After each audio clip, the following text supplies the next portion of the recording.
Primera a los Tesalonicenses, capítulo 4, versículo 1 al 8 dice: Por lo demás, hermanos, os rogamos pues y os exhortamos en el Señor Jesús, que como habéis recibido de nosotros instrucciones acerca de la manera en que debéis andar y agradar a Dios, como de hecho ya andáis, así abundéis en ello más y más. Pues sabéis qué preceptos os dimos por autoridad del Señor Jesús, porque esta es la voluntad de Dios, vuestra santificación, es decir, que os abstengáis de inmoralidad sexual, que cada uno de vosotros sepa cómo poseer su propio vaso en santificación y honor, no en pasión de concupiscencia, como los gentiles que no conocen a Dios, y que nadie peque o defraude a su hermano en este asunto, porque el Señor es vengador de todas estas cosas. Como también antes os dijimos y advertimos solemnemente, porque Dios no nos ha llamado a impureza, sino a santificación. Por consiguiente, el que rechaza esto no rechaza a hombre, sino al Dios que os da su Espíritu Santo. Vamos una vez más en oración al Señor. Te damos gracias, Padre Celestial, esta mañana, por la bendición que tú nos das. Está delante de ti, de tu palabra, como pueblo tuyo, Señor.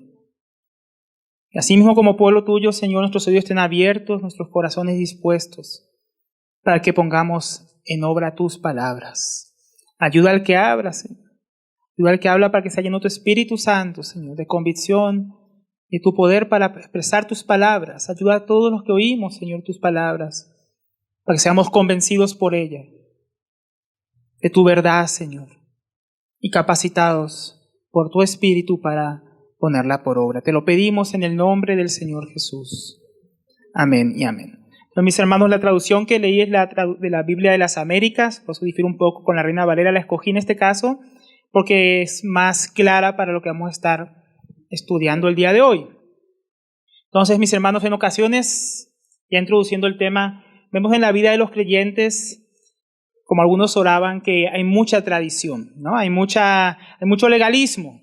Y muchos piensan que la vida cristiana se trata de hacer muchas cosas, como si tuviéramos cierto tipo de tareas semanales que vamos como chuleando, ¿no? Ya hice esto, ya hice esto, ya hice esto, soy cristiano, soy buena persona. Algunos piensan que eso es el cristianismo, pero en el pasaje de hoy, mis hermanos, veremos que la vida cristiana consiste justamente en eso, en vida, y no en una opresión o de supuestas tareas que tenemos que completar o hacer, o no hacer, ¿no? O que simplemente nadie quiere hacer o debe hacer. La vida cristiana es una vida que vivimos en santificación por causa de que deseamos y buscamos agradar a Dios. Una vida donde somos exhortados a vivir en santidad para agradar al que nos amó, al que nos salvó, al que se entregó por nosotros. Entonces el cristiano verdadero, el discípulo de verdad, quiere vivir de esta manera, agradando a Dios, no por imposición, ¿no? Pero sí con sabiduría.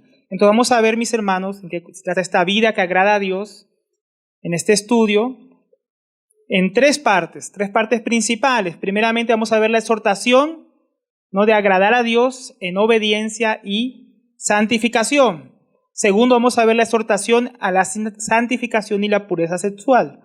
Y tercero, tres razones que nos da finalmente aquí el apóstol Pablo, Silas y Timoteo, de cómo andar en santidad, de por qué razones andar en santidad agradando a Dios. Vamos a comenzar por lo primero, ¿no? La exhortación de agradar a Dios en obediencia y santificación, ahí en el versículo 1. Dice, además, hermanos, aunque podría ser traducido mejor como finalmente, hermanos, os rogamos pues y os exhortamos en el Señor Jesús, que como habéis recibido de nosotros instrucciones acerca de la manera en que debéis andar y agradar a Dios, como de hecho ya andáis, así abundéis en ello más y más. Entonces, aquí en la epístola hasta ahora veníamos viendo cómo el apóstol Pablo recordaba, junto con Silas, Timoteo, cómo había sido el trabajo en medio de los tesalonicenses, cuál había sido la reacción de los tesalonicenses, cómo había sido el trabajo de él como apóstol y de ellos como siervos de Dios. Y veíamos que el apóstol deseaba también que ellos crecieran y abundaran más en el amor y en la fe. pero aquí vemos ahora un cambio de dirección hacia asuntos prácticos. Terminamos hablando la vez pasada que el apóstol Pablo resaltaba esa necesidad que tenemos de ser irreprensibles. Y ahora le vamos a hablar de cosas prácticas en las cuales debemos crecer. Entonces dice, hermanos, os rogamos pues y os exhortamos en el Señor Jesús. Entonces él comienza diciendo, os rogamos, hermanos. Él comienza con un ruego, pero que también es una exhortación. Entonces, él se dirige a los hermanos, simplemente como hermanos, como creyentes. No está rogando a gente que no conoce a Dios que viva de esta manera, ni exhortando como si pudiera vivir personas que no conocen a Dios. Él habla a hermanos.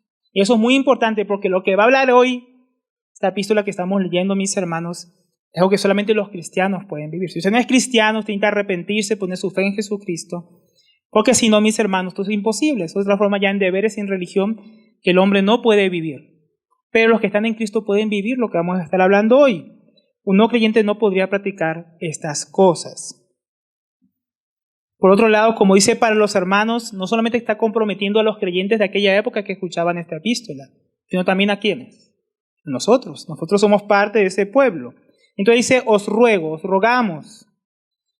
Porque como pastores, mis hermanos, aquellos que plantan la obra de Dios, aquellos que administran la obra de Dios, que están a cargo del pueblo de Dios, ellos deben ser humildes.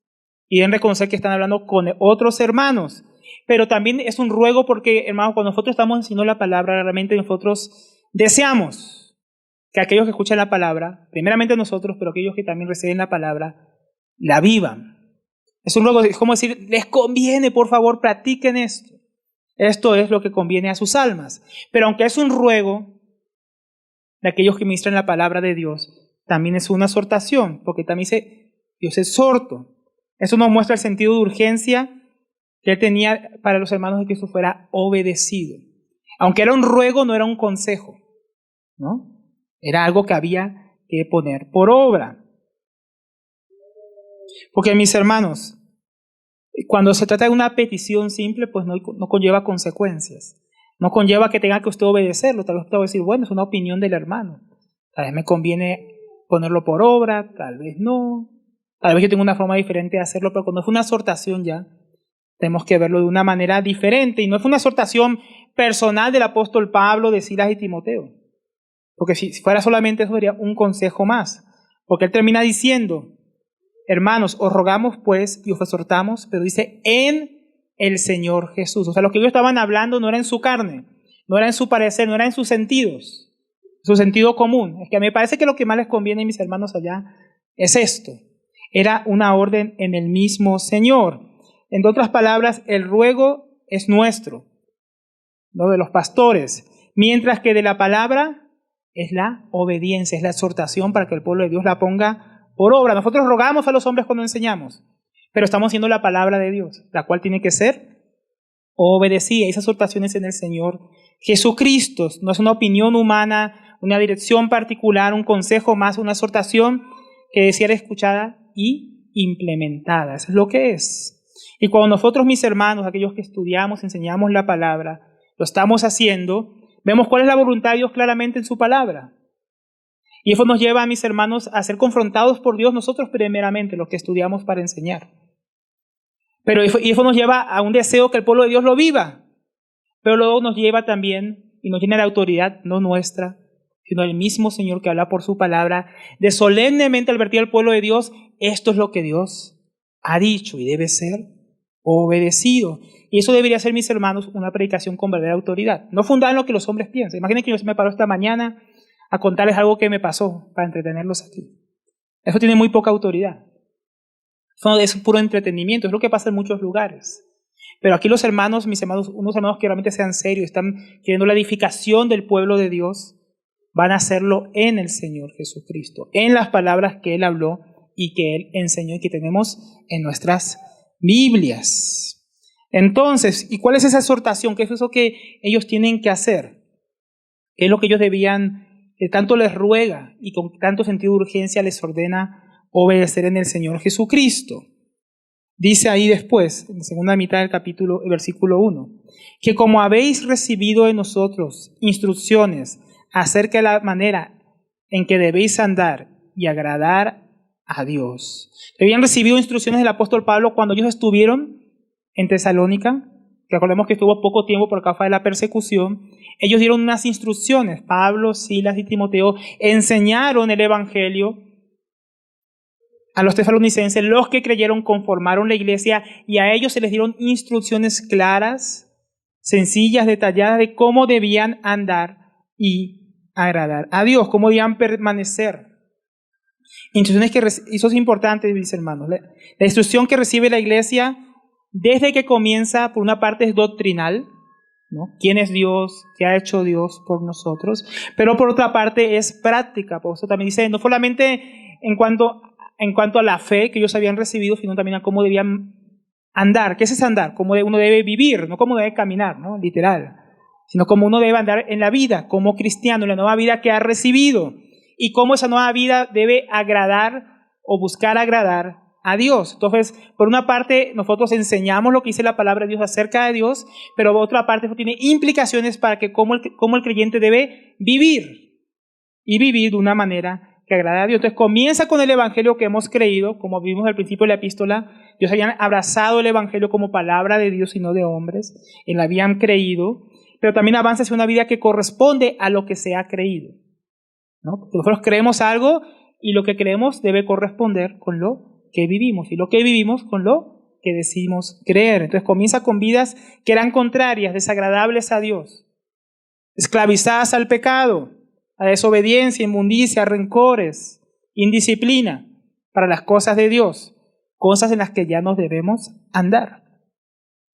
Como también dice Pablo en el capítulo 8 de Romanos, versículo 8, los que viven según la carne no pueden agradar a Dios. Y así vivíamos nosotros antes. Entonces él tuvo que, aparte de predicarles el evangelio de la salvación, ellos habían creído y por gracia habían sido salvos, ahora nosotros que llevarlo fue una práctica, ya no podían seguir viviendo según la carne. Ahora tienen que vivir agradando a Dios, porque los que viven según la carne no pueden agradar a Dios. Hebreos 11:6 dice, pero sin fe es imposible agradar a Dios. Cuando hemos creído, ahora podemos agradar a Dios, ¿no? Ya no andamos en la carne, ahora andamos en la fe del Hijo de Dios. Ya no es en la carne, ahora es en la vida del Hijo de Dios manifestada en nosotros por medio de la fe, pero también por la obediencia práctica. No solamente obedecemos a la fe y creemos en el evangelio, también practicamos el evangelio. Si no, no es verdadera fe. Y el que no tiene fe no puede agradar a Dios. Pero el que tiene fe de verdad y cree lo que Dios ha dicho, quiere vivir lo que Dios ha dicho. El Señor también dijo en otro pasaje, si no me equivoco, el Evangelio de Juan capítulo 15, dijo, si ustedes me aman, guarden mis mandamientos. No solo la fe, no solo dice, crean en mí y vivan como quieran. Dijo, guarden mis mandamientos. El que realmente quiere agradar a Dios, ¿por qué le ama? No como decíamos al principio, por simplemente chulear ahí algo que ya hice, o por legalismo, o porque me obligan, sino porque amamos al Señor, es que queremos guardar sus mandamientos, que queremos obedecerle. Entonces, no es por un sentido de plenitud, de autorrealización, es por amor que el cristiano busca vivir de esta manera. El cristiano que ha sido libertado del pecado y del mal, desea por amor agradar a aquel que lo libertó. No imagines que tú estuvieras preso, con cadenas, como esclavo, y alguien viene, te compra y te deja libre. ¿Cuál no sería tu agradecimiento para esa persona que te libró de una vida de miseria? De que someterte a un amo que te iba a torturar, te iba a lastimar, como es el pecado. ¿Cuánto amor no deberíamos tener? ¿Cuánto deberíamos desear agradar a aquel que nos libertó? Ahora, el apóstol dice que no solamente así debían andar. Él continúa diciendo, como de hecho ya andáis. O sea, el apóstol Pablo no está diciéndole esto a los tesalonicenses porque ellos no estuvieran andando de manera sensata o buscando agradar a Dios. Todo lo contrario. Igual que veíamos en el estudio anterior, ellos ya tenían fe. Sin embargo, ¿qué dice Pablo? Que hay que abundar en la fe. También decía que había que crecer más y más y abundar en el amor, ¿se acuerdan? Pero ellos ya tenían amor. Y aquí lo mismo, mis hermanos, no solamente hay que crecer en la fe, no solamente hay que crecer en el amor, también hay que crecer en la obediencia. Hay que crecer en la santidad, hay que crecer en ese agradar a Dios. Él decía que anden más y más de esta manera. Así abundéis en ello más y más. Entonces hay que abundar en la fe, hay que abundar en el amor y hay que abundar en la obediencia, en la vida práctica. para agradar a nuestro Señor. Entonces, esta exhortación de Pablo y sus compañeros no era una reprensión, sino un reconocimiento de cómo andaban ellos y una exhortación en el Señor Jesús a seguir creciendo. Como si dijeran, hermanos, vemos que andan muy bien, conforme al Evangelio, buscando agradar a Dios, pero aún pueden hacerlo mejor. Aún pueden crecer más, aún pueden abundar más, hay más que alcanzar en el Señor. Y como decíamos al principio, esa oración que dice, os rogamos y os exhortamos, lo pone como una urgencia. No es como, sería bueno que crecieras más en el Señor, sería chévere, te iría mejor. No, necesitan, deben abundar más en esto, deben crecer más en santidad, deben abundar en una vida que agrada a Dios. ¿Ya agradaste a Dios hasta aquí? Bueno, ahora agrada a Dios en lo que todavía no le has agradado. ¿Ya llegaste hasta aquí? Bueno, hay más cosas en las cuales ser llenos de la vida de Dios y manifestarles. El crecimiento de nuestra vida, mis hermanos, una vida que agrada a Dios, es algo prioritario. Porque algunos se conforman con que soy salvo y Dios me ama y ya. No tengo que hacer nada, sí, no hay que hacer nada, mis hermanos, para que Dios nos ame más. Dios no te puede amar más de lo que Él te ama, Él es amor. No te puede amar más. Nos ama con todo lo que Él ya es y nos dio a su propio Hijo como prueba. Somos nosotros los que tenemos que crecer en ello. Dios no puede crecer en mayor amor, mis hermanos. Él es amor. Somos nosotros que tenemos que ir madurando. Nosotros los que podemos y debemos dar más. ¿Y por qué podemos hacerlo? Porque ya nos capacitó para hacerlo. A veces muchos se confunden con eso por causa de la gracia. La gracia, mis hermanos, nos muestra que Dios, sin que hayamos hecho nada, nos salvó. ¿No? Eso es la gracia. Pero la santificación de la que ahora va a empezar a hablar el apóstol Pablo es algo en lo que hay que crecer. Por la gracia que ya recibimos. Somos capacitados. Nadie podía agradar a Dios en su carne. Nadie podía vivir para Dios. Pero ahora en Jesucristo, mis hermanos, tenemos la capacidad por el Espíritu que nos ha dado de vivir de esa manera y de crecer y abundar en el Señor. Porque hay cristianos que dicen, no, yo que voy a hacer algo para el Señor si ya todo el Señor lo ha hecho por mí y además cualquier cosa que yo haga va a ser mi carne. Esos son hermanos que tienen miedo de servir a Dios. Y sabemos que es la parábola de aquel que dijo, no Señor, no hice nada porque tuve miedo y enterró la mina, ¿no? Enterró el talento. Y vino el Señor y dijo, siervo, malo y negligente, si tú sabías que yo produzco donde no siembro, que yo recojo donde no he puesto. ¿No? Tenemos que saber, mis hermanos, que Dios desea que nuestra vida abunde y abunde más y más para su regreso. Y nosotros, mis hermanos, esa es una prioridad en nuestras vidas. ¿Cuál es la prioridad? ¿Cuál es nuestra prioridad? ¿Cuál es tu prioridad? Para algunos la prioridad fue una casa, para algunos la prioridad tiene que ver con sus trabajos, con la economía, para otros la prioridad tiene que ver con su salud, para otros la prioridad tiene que ver con muchas cosas que no son malas. El problema es que son su prioridad. Y eso hace que estén tan distraídos en dar vuelta alrededor de esas cosas que no pueden andar agradando a Dios. Porque tienen muchos compromisos consigo mismos o con otras personas, pero no con Dios. El apóstol Pablo, como ya hemos visto en otras partes de esta misma epístola, decía que ellos no procuraban lisonjear como queriendo agradar a los hombres, como diciendo cosas bonitas para que la gente les hiciera caso, sino que ellos hablaban buscando agradar a Dios. Ellos tienen una prioridad en el ministerio, una prioridad en sus vidas, era agradar a Dios y no a sí mismos, ni siquiera a los oyentes. Y nuestra vida, nuestra prioridad tendría que ser esa, mis hermanos. Para el apóstol Pablo era una prioridad, crezcan más en esto, abunden más en esto. Para nosotros, ¿será una prioridad, mis hermanos, trabajar en aquellas áreas de nuestra vida que todavía no agradan a Dios y en aquellas que ya le agradamos, agradarle más? ¿No? Tal vez algunos hermanos piensan que nosotros martillamos demasiado con eso de la consagración, con dejar el pecado, con que no se duerma en la prédica, ¿no? Algunos piensan que martillamos demasiado con esos temas, mis hermanos. Es porque tal vez usted piensa que ya lo alcanzó, que no tiene más que crecer en esa área. Nuestro deseo, mis hermanos, los que enseñamos la palabra, es crecer primeramente nosotros más, agradar más a Dios, pero también que usted agrade más a Dios. Ese era el deseo que tenía el apóstol. Y ese debería ser nuestro deseo. Algunos piensan, no, los hermanos se meten demasiado en nuestros asuntos, que en la familia, que en mi manera de vestir, me dicen esto, me dicen lo otro. Es porque tenemos que crecer más, hermanos. ¿No? Cuando nosotros decimos algo no es para que nos agrade a nosotros, o para que agrade al que está a su lado, para que agrade a Dios. Ese debería ser nuestro concepto. Dice el versículo 2, y vamos avanzando. Dice, pues sabéis qué precepto os dimos por autoridad del Señor Jesús. Aquí la palabra precepto es la palabra parangelía, una palabra usada en el ejército.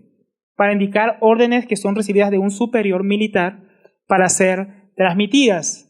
Entonces Pablo y sus compañeros estaban diciendo a los tesalonicenses, esto que le estamos diciendo que tienen que crecer más en santidad, más para agradar a Dios, que tienen que andar de tales maneras, esas instrucciones que les dimos, en las cuales tendrían que abundar más y más, nosotros no nos las inventamos. No me la inventé yo por ser apóstol, dice el apóstol Pablo. No se la inventó Silas ni Timoteo. Es una orden superior que recibimos de arriba. Del propio, como decía el versículo 1, del propio Señor Jesucristo. En el Señor Jesucristo. Es una exhortación, como decíamos, no un consejo, es una orden de la cabeza que es Cristo para su iglesia.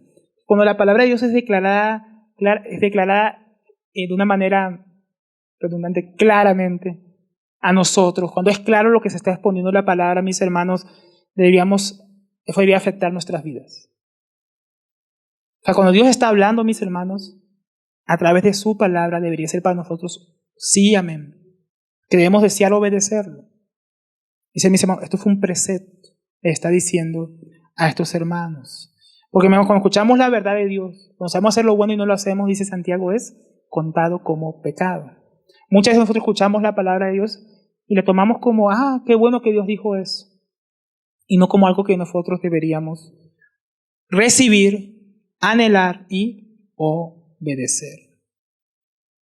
Porque muchas veces pensamos que es para otro, pero la palabra de Dios, miren, mis hermanos, es autoritativa, investida de autoridad del Señor mismo, ¿no? Una palabra que debemos desear obedecer. Vamos al versículo 3. Y ya pasamos a la exhortación a la santificación y la pureza sexual. Versículo 3. Porque esta es la voluntad de Dios. ¿Cuál es ese precepto? Ese orden que ellos recibieron por autoridad del Señor Jesús. ¿Qué es la cosa tan importante que hay que obedecer? Que no es opcional. Que esta es la voluntad de Dios. Vuestra santificación.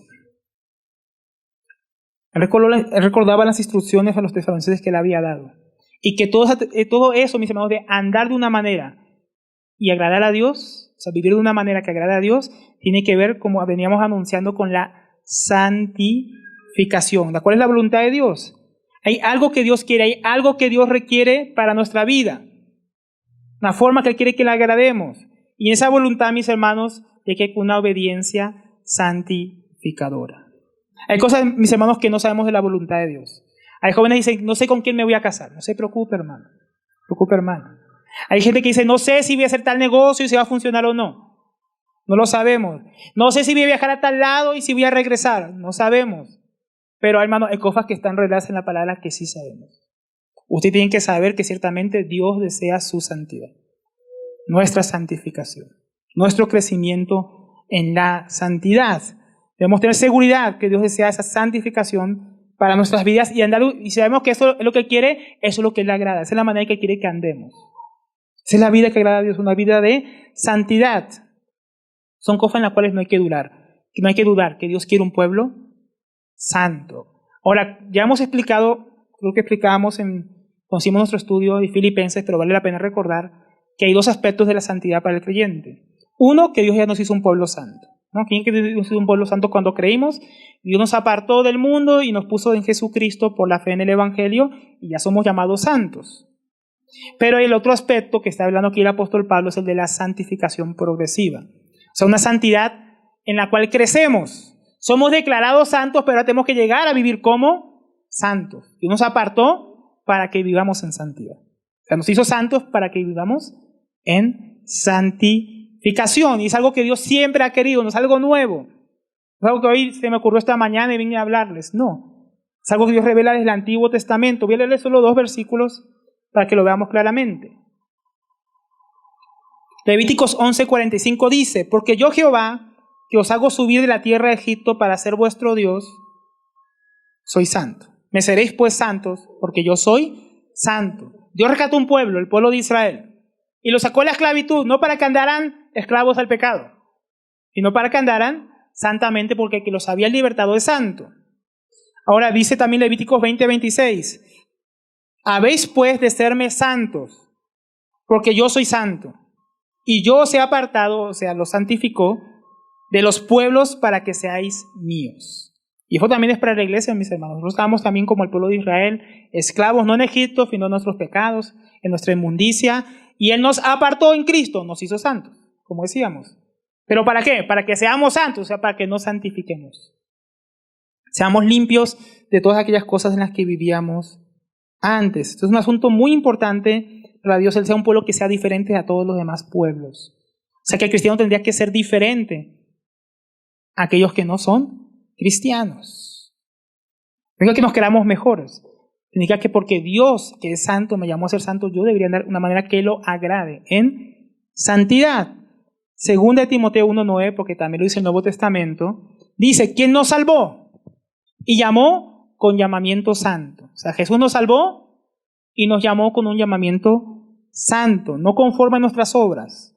Como decíamos, es por gracia, no por algo que nosotros hiciéramos, sino según el propósito suyo y la gracia que nos fue dada en Cristo Jesús antes de los tiempos de los siglos. ¿Qué propósito? Ser santos, ser santificados. Nos llamó con un llamamiento santo, siendo pecadores, para que andemos por su gracia en santidad. Él siempre ha deseado un pueblo santo, esa es su voluntad. Primera de Pedro 1:15 dice, sino como aquel que os llamó es santo, en lo mismo que Dios decía en el Antiguo Testamento, dice Pedro, sed también vosotros santos en toda vuestra manera de vivir, porque escrito está, sed santos porque yo soy santo. O sea, también es para la iglesia, mis hermanos. Dios siempre tuvo esto en su corazón, un pueblo que fuera santo, santificado. Ya somos santos en el Señor, pero debemos santificarnos. Pedro dice más adelante en el capítulo 2, versículo 9, mas vosotros sois linaje escogido, real sacerdocio, nación santa, pueblo adquirido por Dios, para que anuncien las virtudes del que os llamó de las tinieblas a su luz admirable. O sea, Dios ya nos apartó, ya nos hizo una nación santa, ahora nos puso para que anunciemos las virtudes del que nos llamó de las tinieblas a su luz admirables. Y entre otras cosas que deberíamos anunciar, entre las primeras prioridades que deberían estar en las cosas que anunciamos con nuestra vida, es su santidad, a través de una vida santa. Porque una de las virtudes de Dios es que Él es santo. Entonces nosotros tenemos que vivir de manera santa, que anuncie su santidad. Entonces, mis hermanos, cuando no sepas si algo que vas a hacer está en la voluntad de Dios o no, o algo que tú piensas, o algo que desearías, tienes que medirlo con esto, mis hermanos. ¿Esto honra la santidad de Dios?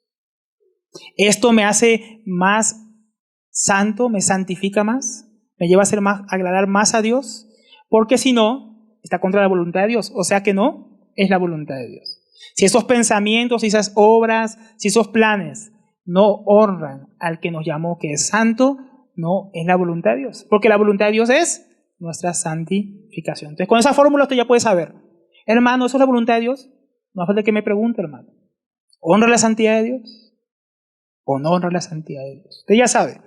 Entonces, aquello que pienso, aquello que hago. La santificación, aún así, como veníamos diciendo, es un proceso. Comienza cuando llegamos a ser hijos de Dios, pero avanza, mis hermanos, hasta el día que Cristo vuelva. O que usted muera, lo que pase primero, ¿no? La santidad de Dios tiene que ir avanzando en nuestra vida hacia abundar más y más. Ahora, siguiendo el apóstol, no para ahí. Dice, porque esta es la voluntad de Dios, vuestra santificación. Es decir, que os abstengáis de inmoralidad sexual. Entonces, la voluntad de Dios revelada y clara para todos nosotros es que andemos en santidad. Esa es la voluntad general de Dios. Un pueblo santo que se santifica. Pero eso también se ve en una vida en asuntos específicos. Entonces, el apóstol Pablo ahora va a pasar de la generalidad de que hay que ser un pueblo santo a asuntos particulares con los que estaban luchando los tesalonicenses para llegar a crecer en la santidad que Dios demanda de ellos. ¿Y qué es esa parte específica? Dice que os abstengáis de inmoralidad sexual. En Reina Valera dice fornicación. En griego es la palabra porneia. Esa palabra porneia se usa para designar todo tipo de pecado sexual, no solamente la fornicación, que es sexo fuera del matrimonio. O sea que eso incluye todo tipo de actividad sexual ilícita prohibida por Dios, tales como fornicación, que es sexo fuera del matrimonio, adulterio, alguien que es casado que tiene sexo con alguien que no es su esposo o su esposa, homosexualismo, incesto, todo tipo de desviación sexual aberrante. Para más información, hace Levíticos capítulo 18, hay una lista ahí de lo que es porneia. Todo tipo de pecado sexual ahí nombrado. Entonces quería abstenerse o huir el creyente o apartarse de todos estos tipos de inmoralidad sexual. Todo tipo de asunto que vaya contra la santidad de Dios.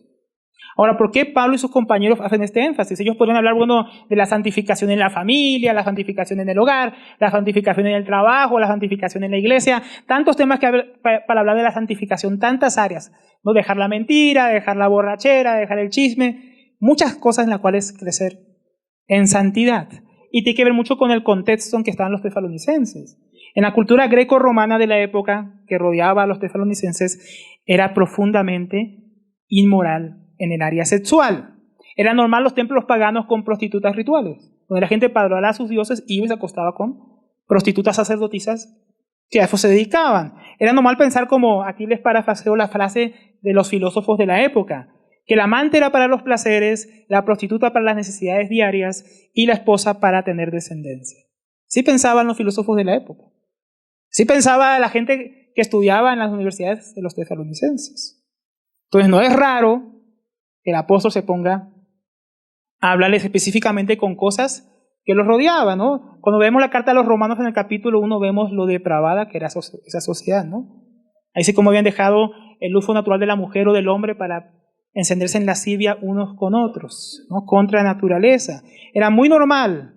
En fin, era una cultura llena de promiscuidad, llena de tentaciones, y de ahí venían aquellos que ahora estaban en Cristo, de esa sociedad. Muchos de ellos seguramente en su pasado era normal haber estado con prostitutas, haber ido a fornicar para adorar a sus dioses, haber tenido concubinas, haber sido a todo tipo de depravación sexual. Y no crean que ellos se convirtieron y al día siguiente, mejor dicho, eso era lo más fácil de dejar. Muchos venían de una vida así, toda su vida esclavizados a este pecado. Y no tienen que crecer. Ahora, mis hermanos, qué interesante que nuestra época no es diferente. Nosotros venimos de un tiempo donde, aunque en Occidente la cultura, por así llamarlo, cristiana, había impregnado la sociedad y había cierta moralidad, de ahí para acá, en los últimos 60 años, venimos en un tiempo de depravación, muy parecido al de esa época, otra vez peor. Entonces también esto nos habla mucho a nosotros, porque estamos en un pueblo muy parecido. El pueblo que nos rodea, mis hermanos, es muy parecido, y muchos vienen de esas mismas tentaciones, esas mismas luchas. No tenemos templos llenos de prostitutas como en aquella época, pero ciertamente, mis hermanos, estamos ante una sociedad que idolatra el sexo, tanto más que en ese contexto, adulterio, prostitución, fornicación, pornografía, homosexualismo y toda clase de pecado sexual se ha hecho extremadamente abundante en nuestra sociedad. Y mucho de nuestro tiempo viene de ese trasfondo, ¿no? ¿Y cuál es la voluntad de Dios para nosotros y para todos aquellos que vengan de tal situación? Cosas tengáis de inmoralidad sexual, que seamos limpios de todo eso. Abstenerse es decir, no que nos restringamos a nosotros mismos de tales prácticas. La Reina Valera dice apartarse. Como cuando viene un tren, mi hermano, lo va a atropellar. ¿Qué tiene que hacer usted? Apartarse, hermano. La inmoralidad sexual viene con toda para hacernos caer, para llevarnos esclavizados.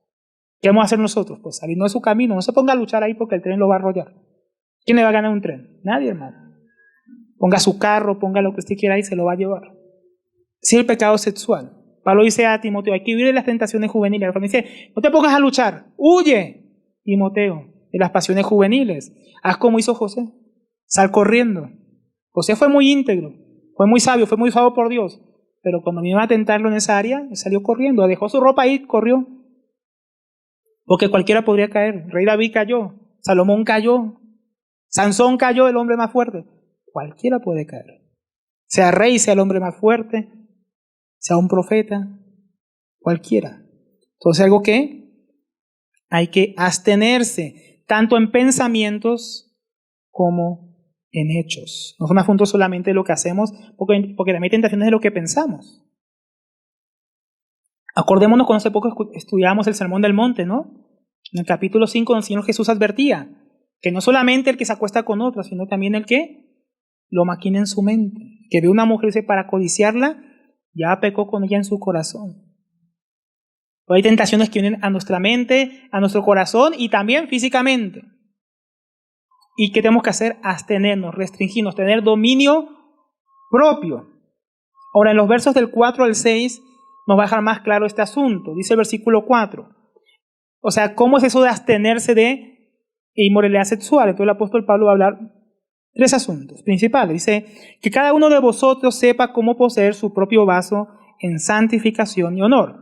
Ahora, yo sé que en muchas traducciones, como la Reina Valera dice, cada uno tenga a su esposa, ¿no? En santificación y honor. La palabra ahí en griego utilizada tiene que ver con un instrumento, como un vaso, y no como una persona. Ahora, muchos hermanos, basados en lo que Pedro dice, por ejemplo, que la mujer es un vaso más frágil, y otros pasajes de la Biblia, tomando eso, dicen que se refería al matrimonio. Realmente, por el contexto, no tenemos razón para pensar que solamente se refiere al matrimonio, sino como vaso refiriéndose a su propio cuerpo, a su propia persona. Y eso también incluye el matrimonio. Incluye tanto el vaso de uno como la esposa. Incluye todo tipo de pecado sexual. O sea que va mucho más con el sentido del texto que estamos leyendo. Entonces sería mejor, como pone aquí la traducción, vaso. La NBI traduce cuerpo.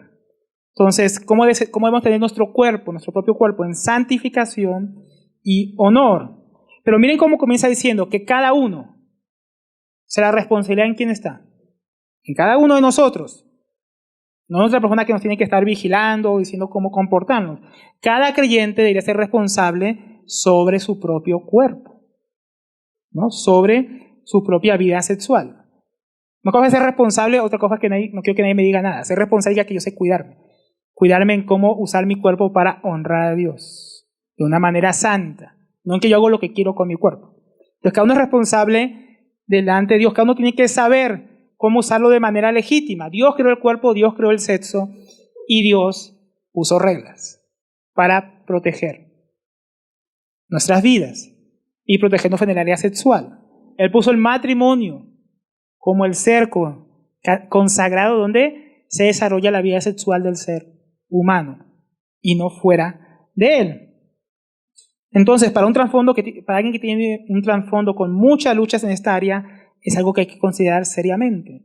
Porque como venimos de una vida de repente de no haber aprendido, más que a dar gusto a nuestros deleites, ahora tenemos que aprender a abstenernos, a refrenarnos, a usar nuestro cuerpo para la santidad, para agradar a Dios. ¿Eso qué requiere? Un ejercicio diario de negarnos a nosotros mismos, tomar decisiones sabias, huir de situaciones no sabias, insensatas, alejarnos de ellas.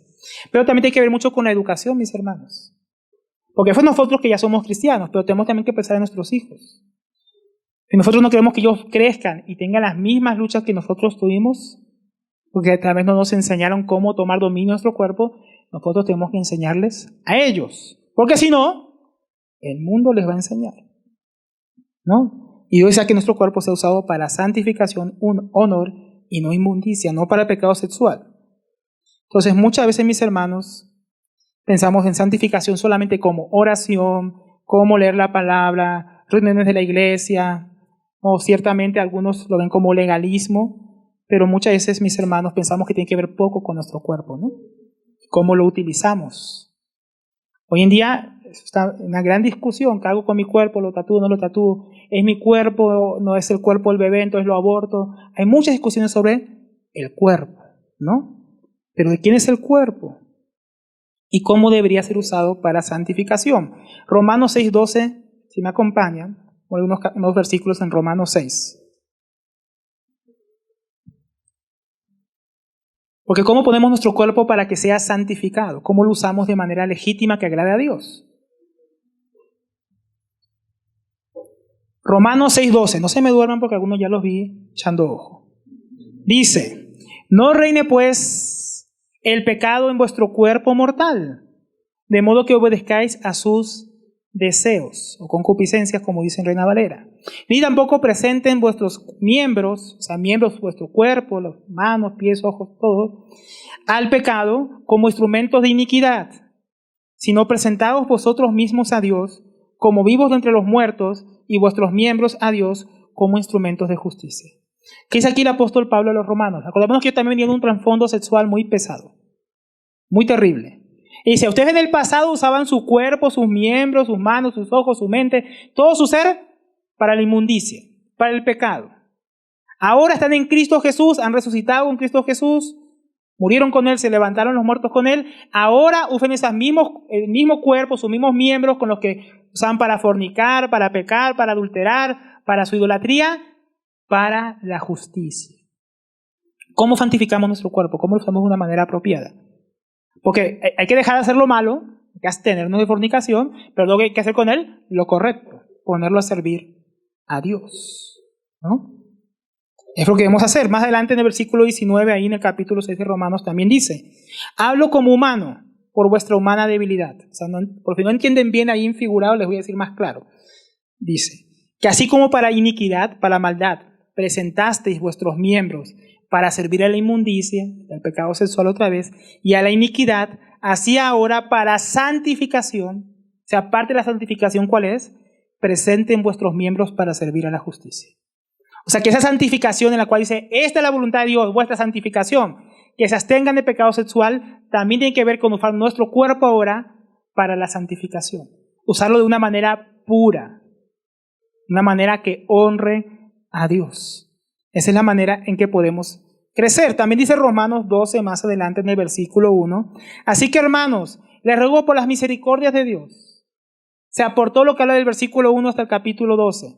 Que Jesús dio su vida por nosotros, que nos libró de la ira venidera, que nos dio vida juntamente con Él, que nos dio su Espíritu Santo. Todo lo que Dios hizo con nosotros, por toda esa misericordia de Dios, presenten sus cuerpos en sacrificio vivo, ¿no? Santo, agradable a Dios, que es vuestro culto racional. Ahora que por todo lo que Dios hizo por nosotros deberíamos presentar nuestra vida, pero también dice nuestro cuerpo, vuestros cuerpos como sacrificio vivo. O sea, Señor, mira, este es mi cuerpo, yo lo pongo a tu disposición para vivir de una manera santa y, como dice ahí, agradable a Dios. Que ese es vuestro culto, esa es vuestra adoración. Si quiere adorar a Dios, presente su cuerpo para adorarle, no solamente su boca cuando canta aquí con nosotros, no solamente las manos levantadas, también el área sexual. Todo nuestro cuerpo hay que ponerlo como un sacrificio vivo. Poner, ¿no?, nuestra sexualidad en el altar de la consagración. Su cuerpo tiene que estar puesto en ese altar como para ser un instrumento, ya no para el pecado, ya no para la inmoralidad sexual, sino para la santidad. Nuestro cuerpo, nuestra mente, nuestro servicio para crecer en santificación. Versículo 5. Así como hay que hacerlo. Ahora, aquí tenemos un contraste. ¿Cómo no hay que hacerlo? ¿Cómo no debería ser utilizado nuestro cuerpo? Dice, no en pasión de concupiscencia como los gentiles o los paganos que no conocen a Dios. Acá tenemos un ejemplo, ¿no? Es un contraste. Dice, pasión. El verbo patos en griego quiere decir deseos incontrolables, sentimientos absorbentes, impulsos intensos. Concupiscencia, epitumias, se refiere a una ansias fuera de control, usualmente por algo ilegítimo o injusto. O sea que hay pasiones, hay deseos incontrolables, sentimientos absorbentes, impulsos intensos que son desordenados, ilegítimos, injustos. De esa manera no hay que utilizar nuestro cuerpo o nuestra sexualidad. Andar en deseo, una pasión sin orden, sin dominio propio, sin ponerle límites, nos lleva a vivir como aquellos que no conocen a Dios, ¿no? Por eso tenemos serias dudas cuando alguien vive en fornicación y dice, soy cristiano y vivo con mi novio en unión libre. No, está viviendo de una manera ilegítima, desordenada, dando riendas sueltas a sus deseos. No, yo soy cristiano toda mi vida, llevo 40 años siendo cristiano, sí, pero no me caso con mi esposa, ni me quiero casar. Raro, pues no encuentro casos así. Gente que no usa su cuerpo, su vida, para honrar a Dios, sino para entregarse a sus deseos. Los que no conocen a Dios piensan que somos como animales más evolucionados y que por lo tanto así debemos comportarnos, no sin control, sin restricción, de manera promiscua. Basta con mirar la educación sexual de nuestros queridos colegios del gobierno de nuestra época, enseñando a niños a masturbarse, a tener relaciones sexuales seguras, ¿no? Repartiendo métodos de planificación a niños y niñas de los 12 años o antes. Entonces no le están enseñando a controlar sus cuerpos, ni a santificarlos, ni a someterlos, ni a someter sus deseos, ni a esperar. Están enseñando, usted como un animalito no puede controlarse, entra en celo, necesita esto. Así piensa de nosotros la sociedad secularizada, el ser humano. Somos animales irracionales. No podemos controlarnos. Necesitamos ser cuidados por otros, porque nosotros no podemos cuidarnos a nosotros mismos. Así es como piensa la sociedad, así como piensan aquellos que no conocen a Dios. Entonces, y muchos también lo meten de eso en la mente de los cristianos, que comienzan a pensar que no es tan malo andar de esa manera, ¿no? O sea, que hay de malo en la unión libre, que hay de malo en andar besando y acariciando a mi novio, a mi novia. Da igual, ¿no? Después de todo va a ser mi esposa cuando nos casemos. ¿Qué pasa, digamos, no? Adelantando. Si uno se encuentra casos, gente que va pecando, dicen que son cristianos, no son capaces de esperar al matrimonio. Pero nosotros tenemos que andar en santificación y honor, y no como andan aquellos que no conocen a Dios, que no son capaces de controlar sus propios deseos.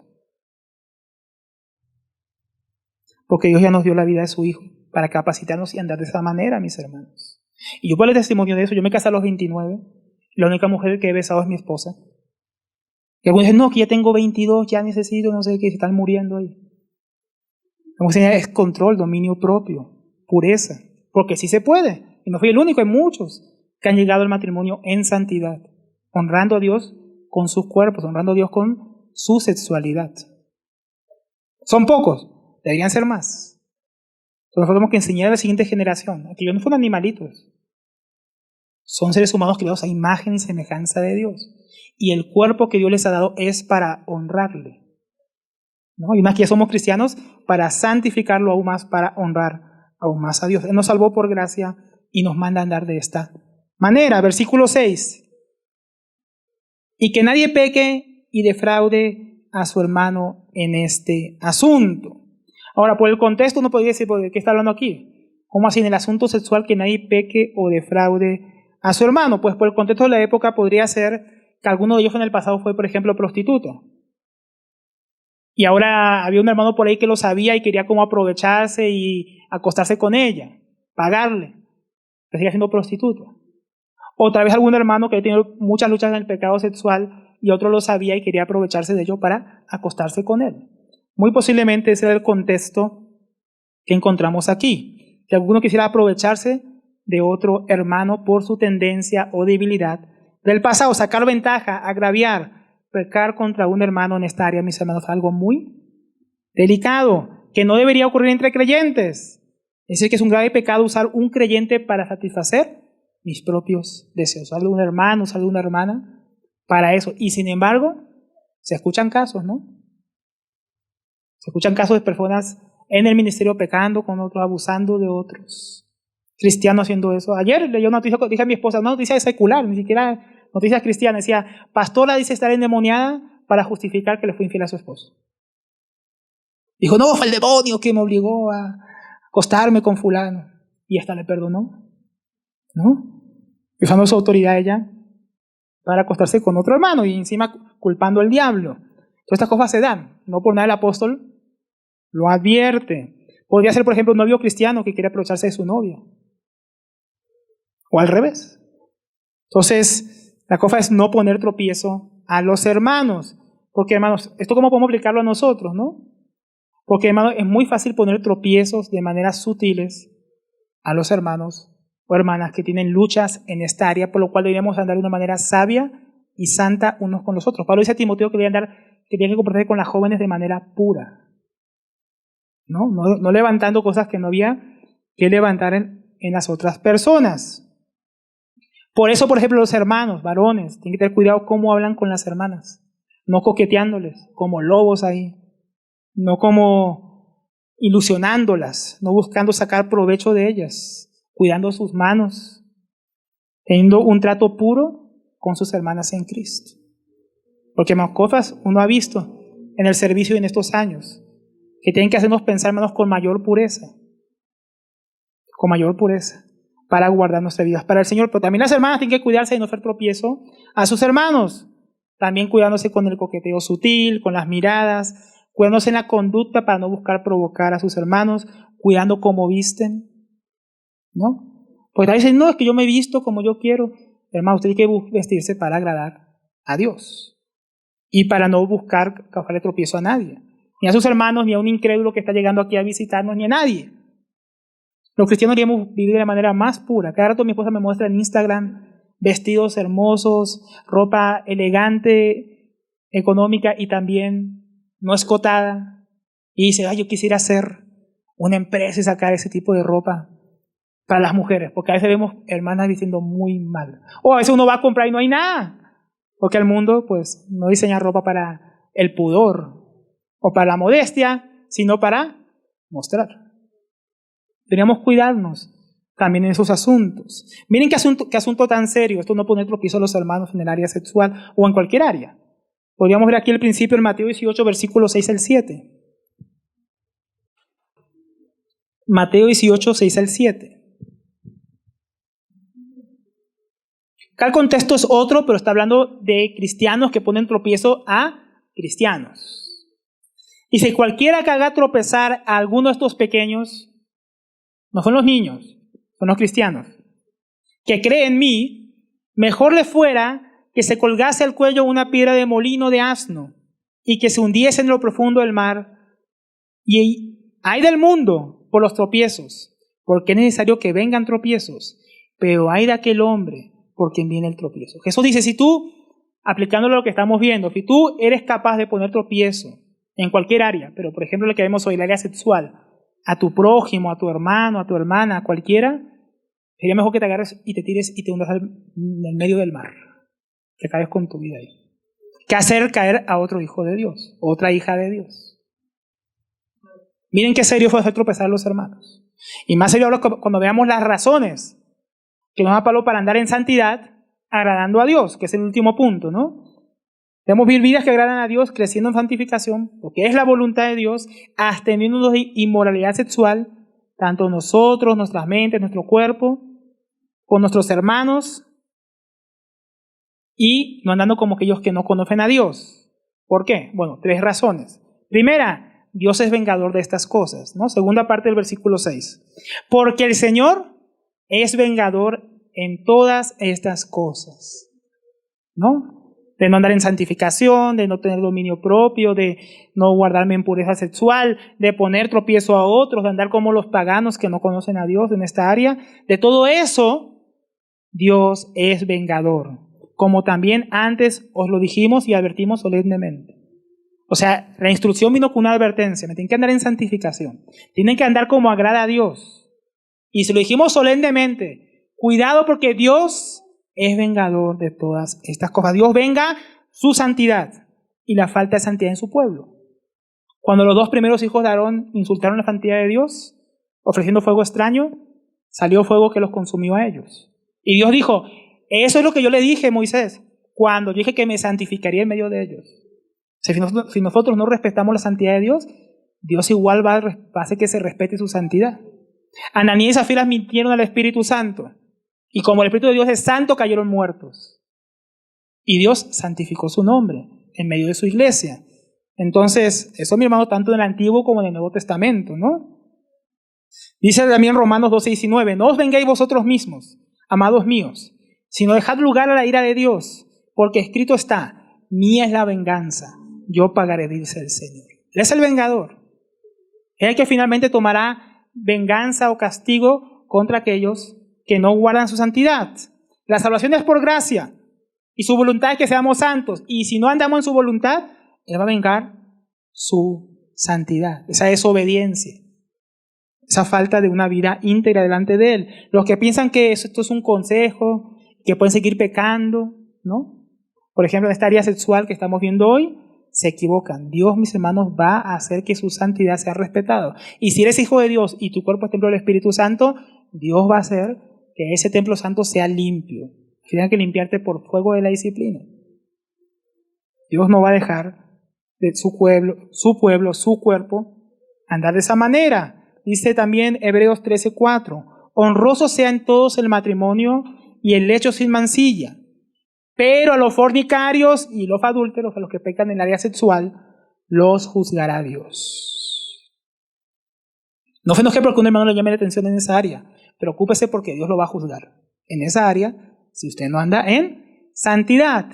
El hermano John MacArthur, hablando de las posibles consecuencias de esto, nos dice en su comentario: si un creyente participa de inmoralidad sexual, Dios es el vengador. Puede juzgar todo lo permitido, una o varias consecuencias que afecten a la vida del creyente. Por ejemplo, el resultado podría ser un matrimonio muy perjudiciado, acompañado por la pérdida de respeto y amor familiar. O sea, Dios acabe con nuestra reputación. El pecado puede llevar al divorcio, porque, por ejemplo, también Jesús dijo que el que quiere divorciarse solo puede hacerlo por causa de porneia, o sea, pecados sexuales. También Dios puede castigar a una persona permitiendo que sufra enfermedades de transmisión sexual o aflicción física, o el pecado puede resultar en ausencia de bendición, en pruebas más allá del promedio o incluso una muerte prematura. ¿No? Como dice también Pablo a los Corintios, porque muchos estaban pecando contra el Señor y tomando la fe del Señor indignamente, muchos estaban hasta muriendo. Con seguridad, dice el hermano, el pecado sexual en un creyente dará como resultado algún grado de pérdida en las recompensas eternas. Como también dice Pablo a los Corintios en el capítulo 3, cuando el Señor venga, todos tienen que compadecer ante el tribunal de Cristo. Los creyentes, ¿no? Los no creyentes ante el tribunal del juicio del trono blanco solo para ser condenados, pero los creyentes para ser disciplinados. Si alguno cree que porque los hermanos no se enteran o nadie sabe su pecado oculto y sexual va a salir impune, un día el Señor va a juzgar y nadie podrá escapar. Entonces mejor andar en santidad como agrada a Dios ahora, y cuando Él se presente, como estudiamos la vez pasada, no tengamos nada de qué avergonzarnos. Segunda razón, porque Dios nos llamó a santificación, versículo 7. 1, porque viene la venganza de Dios. 2, porque Él nos llamó a santificación. Porque Dios no nos ha llamado a impureza, sino a santificación. Tercera vez en este estudio de hoy, en este capítulo, que Él usa la palabra santificación. Miren cómo es tan importante, cómo es un asunto tan principal en estos textos que vemos hoy. Entonces Dios no nos llamó, no nos salvó para seguir en inmundicia o en depravación. Esa era la vida de muchos de nosotros antes de conocer a Cristo. Una vida de inmundicia, de pornografía, de ataduras sexuales. Para muchos esa era la vida antes de Cristo. Pero Él nos libertó del pecado para que ya no andemos en pecado. Ahora somos salvos por gracia y sabemos a qué nos llamó Dios. Nos salvó y nos llamó para que ahora andemos en santificación como Él agrada. Saber este deseo llamado de Dios tiene que producir en nosotros un deseo mayor de crecer en santidad. Hermanos, no es fácil para una esposa, por ejemplo, que sabe que le gusta que a su marido que ella se arregle, se ponga sus aros, se peine, se maquille bonita. No es fácil para ella arreglarse para su esposo. No es fácil para un esposo que venía de ser un soltero, que andaba en camiseta todo el día y en pantalones anchos, ahora por amor a su esposa, de una manera pulcra, más elegante. ¿Te has visto los solteros cuando se casan? ¿Cómo cambian? ¿No? ¿Viste mejor? Sí. El otro día decía aquí la hermana Diana que yo vestía como un hippie antes de casarme con Daniela. Bueno, gracias al Señor ya no. Entonces, pero eso es fácil. ¿Por qué es fácil para un matrimonio? Porque hay amor de por medio, ¿no? Así debería ser, mis hermanos, la novia de Cristo, su iglesia, para su esposo, para su esposo que viene. Deberíamos, por amor a Él, desear arreglarnos, sacar toda inmundicia, todo pecado de nuestras vidas, porque vamos a encontrarnos con nuestro amado y dulce Salvador, porque queremos agradarle, que cuando nos vea no haya nada desagradable que diga, ay, que vea pecado en nosotros, ¿no? ¿A quién le gusta que la gente lo mire así? ¿No te diste cuenta que tienes algo ahí entre los dientes? Pecado sexual o alguna cosa en nuestra vida. No queremos que el Señor vea eso cuando venga, ¿no? Queremos que nos vea limpios, sin mancha. Entonces ese deseo de agradar a Dios porque lo amamos, tiene que obrar en nosotros, porque Él nos amó primero y a nosotros en amor a Él deseamos responder, agradándole en santidad. Entonces tenemos un llamado al cual responder. Él nos llamó, sean santos, vengan a mí en santidad. Ahora tenemos que ir hacia Él de esa manera, prepararnos, arreglarnos para recibirles de manera santa. Y último, tercero, ¿no? Dios, porque Dios es vengador, porque nos llamó a santidad y deseamos responder ese llamado. Y tercero, Dios nos dio su Espíritu Santo. Versículo 8.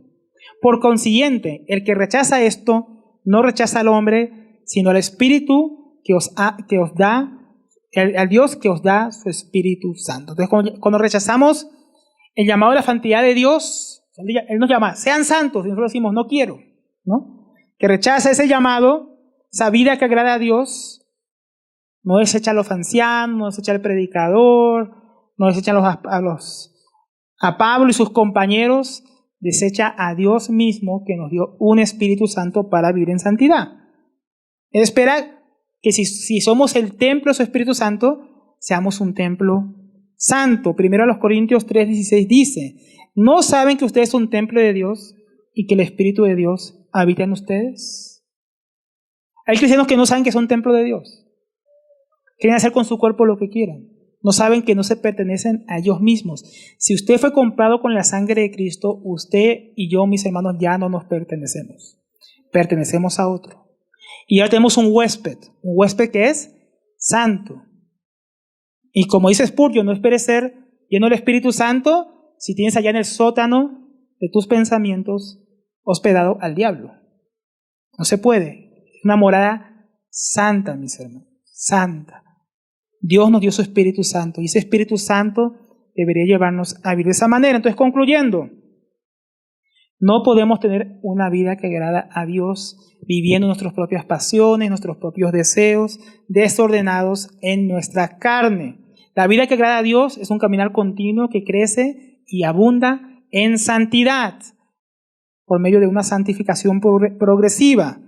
Debemos abstenernos, tomar control de nuestros cuerpos, someternos en obediencia a Dios de manera voluntaria, alegre y por amor. Como también dice 1 Corintios 9:26. Así que yo que de esta manera corro, no como a la aventura, de esta manera peleo, no como quien golpea el aire, sino que golpeo mi cuerpo y lo pongo en servidumbre. No sea que habiendo sido heraldo para otros, yo mismo venga a ser eliminado. El apóstol Pablo describe su vida cristiana. Él sabía a qué Dios lo había llamado, a una vida de santidad y una vida también del ministerio. Y decía, yo por causa de esta vida a la que soy llamado, no corro, no ando, no vivo de cualquier manera. Peleo contra mí mismo. Dice, tomo dominio de mi cuerpo, dice, golpeo mi propio cuerpo. No es que se le da masoquismo, ¿no? Ahora como Semana Santa, que por el pecado andan todos flagelándose por la calle, crucificándose a sí mismos. Ese no es el deseo de Dios. El deseo de Dios es que crucifiquemos, pero la carne. Como dice Gálatas, que los que han muerto juntamente con Cristo han crucificado la carne y sus pasiones en la cruz. Esa es la vida que vio el apóstol Pablo. Pablo comprendía que él debía someter su cuerpo y llevarlo a la obediencia a Dios. Y somos exhortados de aquella misma manera a vivir nosotros. Tal vez tú digas que yo no puedo, que el pecado solo es muy fuerte, que eso fue una tentación muy fuerte en mi pasado.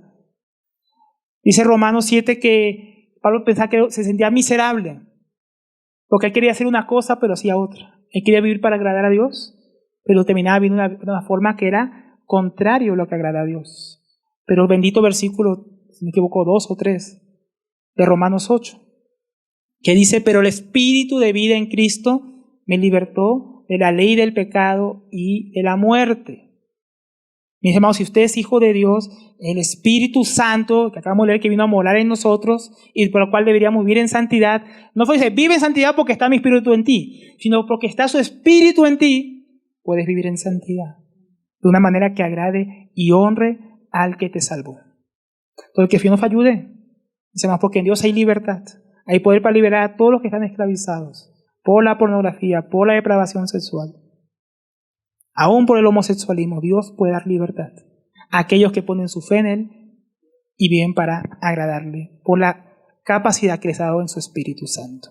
Y si tú aún no conoces a Dios y te das cuenta que estás esclavizado, tienes que arrepentirte y poner tu fe en Jesucristo, porque solo puede ser libre el que es hecho libre por el Hijo de Dios.